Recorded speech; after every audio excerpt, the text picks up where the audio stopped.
sec, hein? Ok, c'est bon alors.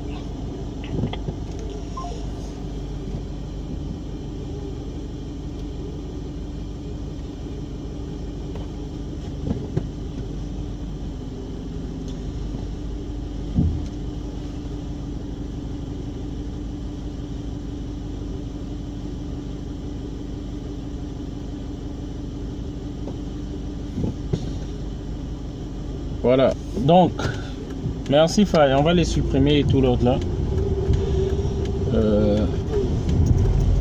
C'est pourquoi je disais, les problèmes que nous voyons entre nous Africains, sur toutes les communautés, il y a un problème d'abord des égos. Les problèmes qui se passent au Congo-Brazzaville, curieusement, lorsqu'on voit au niveau de la Côte d'Ivoire, les organisateurs des manifs, ils ont les mêmes problèmes. Toujours la guerre des égos, c'est moi qui dois organiser, c'est moi qui dois faire, et on est divisé, carrément divisé. Je sais même pas, j'ai même l'impression, est-ce que c'est ceux qui veulent qu'on ne soit pas réunis, qui nous envoient ces genres de personnes-là, ou qui les emploient, ça on ne sait même pas. On ne sait même pas si c'est les personnes qui ne veulent pas que l'Afrique soit, que nous nous entendons, que nous soyons solidaires, que nous soyons unifiés, qui envoient certaines personnes qui se disent de nos communautés, et on est toujours sur des futilités, au lieu de regarder l'essentiel et le but. Parce que pour la petite anecdote, il faut que nous le disions,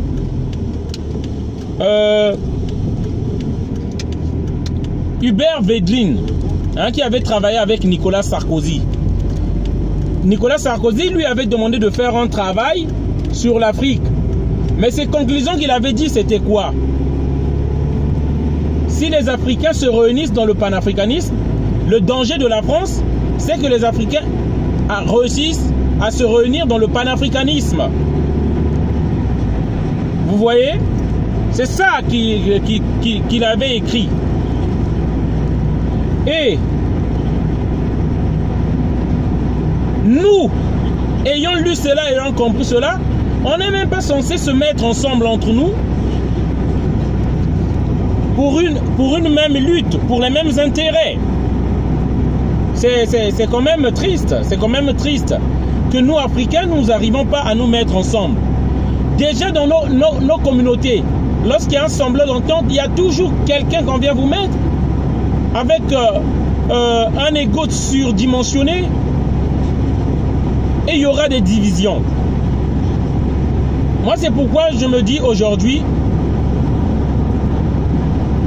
qu'il n'y ait pas de chef, mais organisons-nous d'abord, tous ceux qui se disent leaders, tous ceux qui se disent organisateurs des manifestations,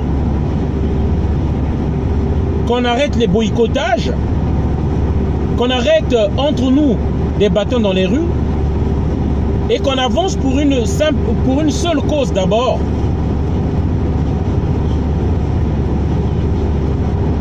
Concentrons-nous en un mot sur l'essentiel. L'essentiel. Parce que nul ne pourra voir ses ambitions ou ses projets aboutir tant qu'il y a Sassou là, tant qu'il y a Biya là, tant qu'il y a Bongo Ali Bongo là, tant qu'il y a Kabila là. Personne. C'est un appel que je fais à tous et à moi-même. Interpellons-nous, chers amis, pourquoi nos prédécesseurs, nos frères qui ont fait la lutte depuis, ils sont jamais arrivés. Que ce soit entre nous les communautés, je dis bien, on n'a pas besoin d'orgueil, en levant notre orgueil. On n'a pas besoin d'être le chef. On n'a pas besoin d'être le chef. Mais concentrons-nous qu'on a besoin que ce monsieur-là parte et qu'il dégage. Que ce monsieur-là, qu'il parte et qu'il dégage. tous ces dictateurs-là. C'est pourquoi moi je disais, moi j'ai un projet, comme je suis en train de dire, c'est pour unifier toutes les communautés africaines qui sont debout, qui sont en train de lutter. Ceux qui se disent panafricains. Samedi, comme on avait pris la décision, nous,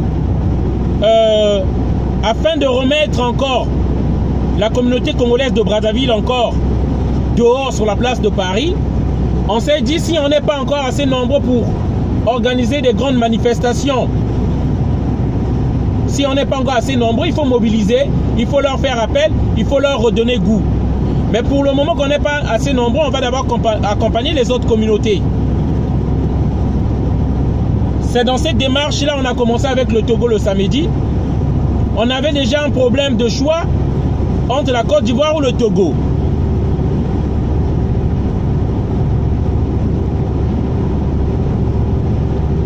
Entre la Côte d'Ivoire ou le Togo.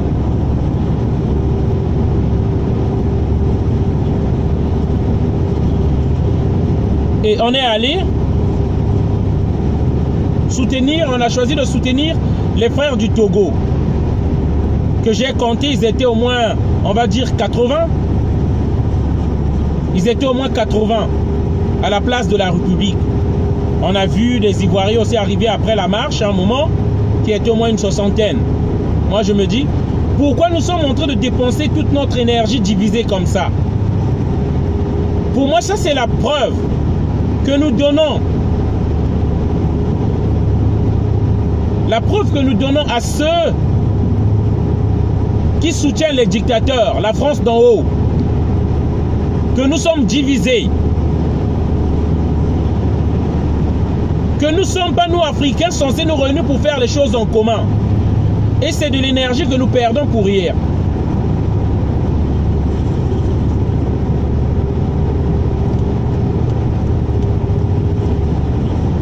Et c'est de l'énergie que nous perdons pour rien.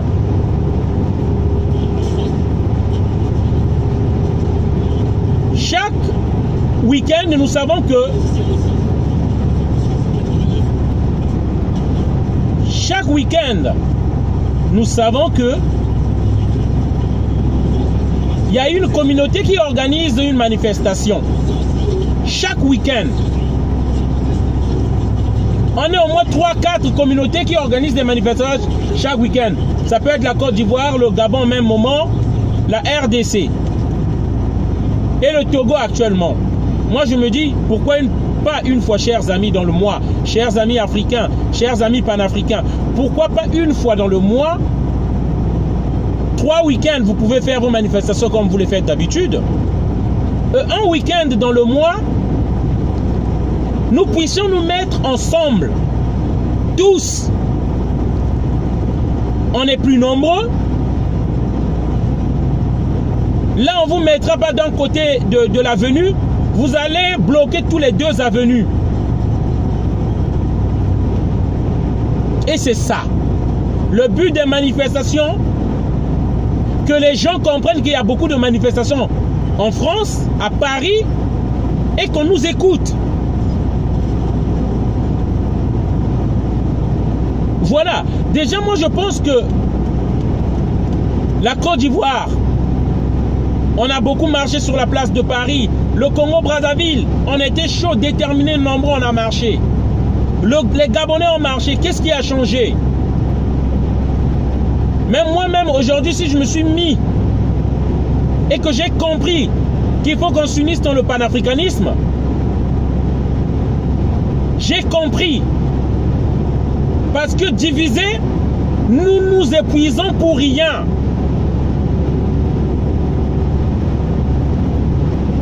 Et j'ai compris aujourd'hui l'histoire de vouloir apparaître le boss, le chef devant, c'est ça qui nous divise. Surtout, on va dire les meneurs. On va dire les têtes d'affiche.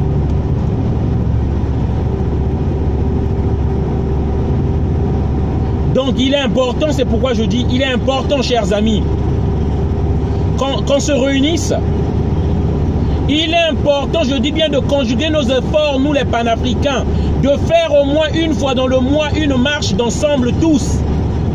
Tous réunis, le Gabon, le Togo, la Côte d'Ivoire, le Congo-Brazzaville, le Congo-RDC, le Mali, pourquoi pas le Sénégal.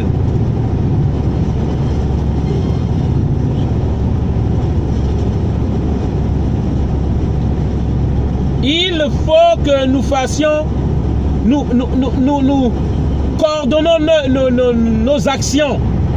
Il faut que nous mutualisons nos actions. Sinon, ça ne sert à rien. Et j'aimerais faire passer un message aux Africains, et surtout les Congolais en particulier. Vous aimez dire que je ne fais pas la politique.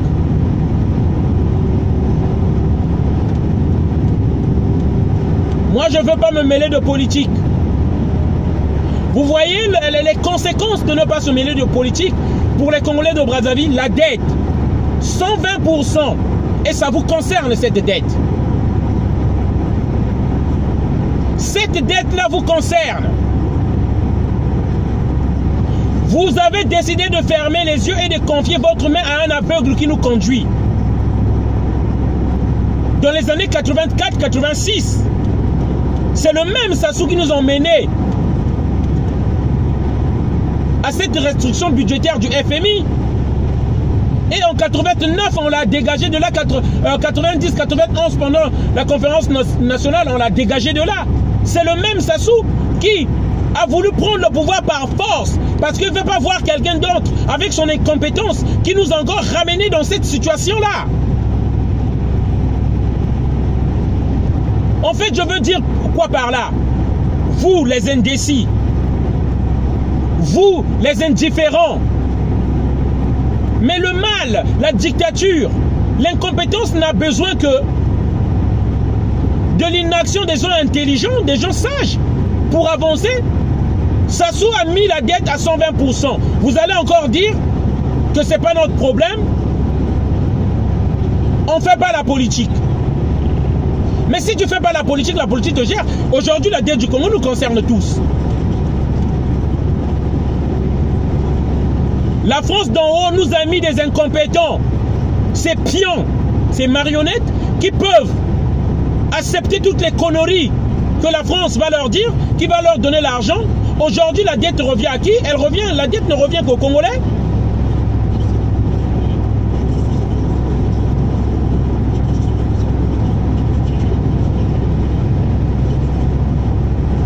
Ce sont les peuples qui vont délivrer nos pays. Ce n'est pas les dirigeants. C'est ça en fait qu'on veut crier et faire comprendre à tout le monde. Ce sont les peuples qui vont diriger, qui vont libérer les pays. Parce que simplement, le dirigeant qu'on vous a mis là, lui mange, sa famille mange, la France mange. Les perdants et ceux qui souffrent sont lesquels? C'est nous le peuple. Alors, qu'est-ce que nous concluons à la fin? Les véritables victimes de cette gabégie, de cette mauvaise gouvernance, ce sont les peuples. La France a sa part, les dirigeants français ont leur part. Finalement, lesquels qui doivent immigrer, lesquels qui doivent quitter leur pays, lesquels qui vont mourir pour des petites ordonnances de 1000 francs, 2000 francs. Mais c'est nous le peuple. Aujourd'hui, les Africains qui parlent juste que moi je ne fais pas de la politique, moi je ne dois pas faire ceci, c'est simplement de la lâcheté. C'est simplement de la lâcheté.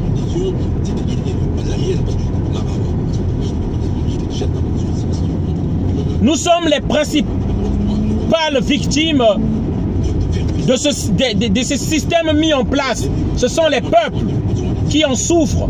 Ce sont les peuples qui en payent le prix. Ce n'est pas les dirigeants qu'on nous a mis là, qui mangent eux et leur famille. Nous sommes devenus des portefeuilles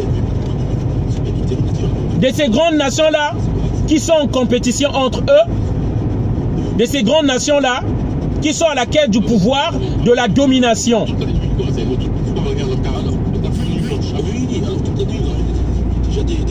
Et moi je dis bien, les mêmes problèmes que nous, Africains, nous avons entre nous, c'est les mêmes problèmes qui persistent